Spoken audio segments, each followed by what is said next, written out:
nguvu ya ulimi. Maandiko yanasema vivyo hivyo ulimi nao ni kiungo kidogo. Watu wengi wanadharau kiungo kinaitwa ulimi, ni kwa sababu kidogo sana kwa umbo, ila ni chenye madhara makubwa sana kwenye maisha ya mwanadamu, na watu wanakichukulia poa kwa sababu ni kidogo, ila kimamlaka kwenye ulimwengu wa roho hakuna kitu kikubwa kama ulimi. Ulimi ni kiungo kidogo sana, lakini ni kiungo chenye nguvu na kimebeba uweza mkubwa sana kwa kufanya maisha ya mtu yaweje. Ulimi ni kiungo ambacho kinasaidia kwa ajili ya kutamka matamshi au kutamka maneno. So bila ya ulimi kuna namna tutaweza kutamka vizuri. Kiungo muhimu kuliko unavyochukuliwa.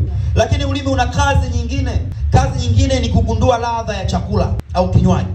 Ili nijue kama chakula kina chumvi, ulimi ndio utanijulisha. Ulimi utapeleka taarifa kwenye ufahamu. Ufahamu utachakata kama hiyo ni chumvi au sukari. Pia kazi nyingine ulimi unasaidia kwa ajili ya kutoa mate, kulainisha chakula. So hii ni tafsiri ya ulimi ya kawaida, ya kidunia, ya kawaida. Lakini katika ulimwengu wa roho ulimi una tafsiri kubwa sana. Katika ulimwengu wa roho ulimi ni kiungo kinachotumika kuzalisha vitu.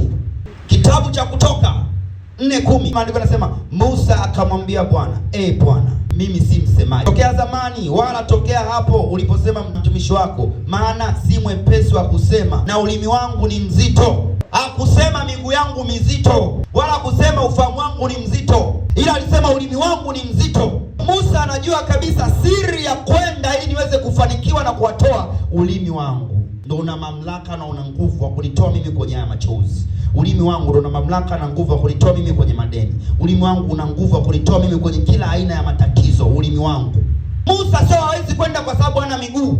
Hawezi kwenda kwa sababu hana akili. Hawezi kwenda kwa sababu hana macho. Ila hawezi kwenda kwa sababu anasema ulimi wangu ni mzito. So kwa lugha nyingine, Musa ulimi wake ungekuwa mwepesi, angeweza kwenda. So watu wengi wameshindwa kufika sehemu fulani kwa sababu ya kutotumia vizuri ulimi wao. Hawakutumia vizuri ulimi wao. Kuna sehemu wameshindwa kufika.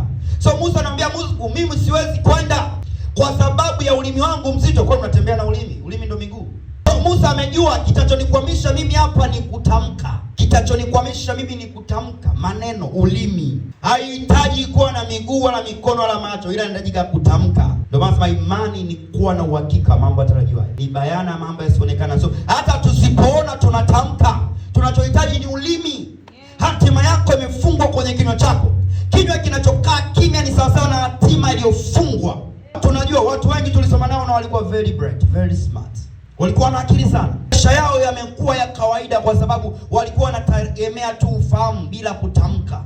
Hawatumii vizuri ulimi wao. Na kuna watu tunawajua walikuwa vilaza darasani, ila kwa sababu ya kutamka, kutumia vizuri vinywa vyao, wakaja kuwa na maisha tofauti na wale ambao walikuwa wanaongoza darasani kipindi kile. Issue sio una akili sana, unatumia vipi kinywa chako? Unatumia vipi ulimi wako? Nilikwambia katika ulimwengu wa roho ulimi ni sehemu ambayo inaweza kuzalisha vitu. Inaweza kuua au kuhuisha. Wengi wameutumia vibaya ulimi na wakawa wanajuta. Asilimia kubwa hata ukienda maofisini, ukienda kwenye makesi, kwenye mambo ya madai, asilimia kubwa wanaofunguaga ulimi uwe mzito usiweze kuongea. Mtu unamdai na mpo mahakamani, unaulizwa, akili inataka kujibu, mdomo hawezi kujibu. Kuna mtu anatamani kuongea, mdomo umefungwa, mdomo zito. Tunafunga kinywa kile. Tunafunga ulimi ule, tunaushika. Hata sema chochote. Ukikaa pale unataka, kwa nini sijasema? Kwa nini sijasema? Ushachelewa. Kwani wengine wanatapeliwa ndani ya akili zao. Kuja kuongea naye automatically, unaenda kutoa hadi za mchagoni zile chwa. Unaenda unatoa, unatumia ulimi. Wengine wanafungwa vinywa vyao na wapo ofisini hawawezi kutamka.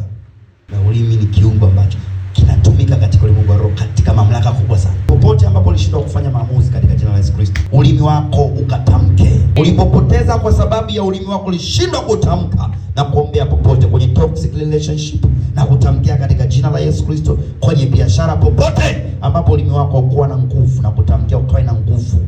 Kazini ukawe na nguvu, kwenye biashara ukawe na nguvu, kwenye nyumba ukawe na nguvu. Ulimi uwe na mamlaka kwa jina la Yesu Kristo.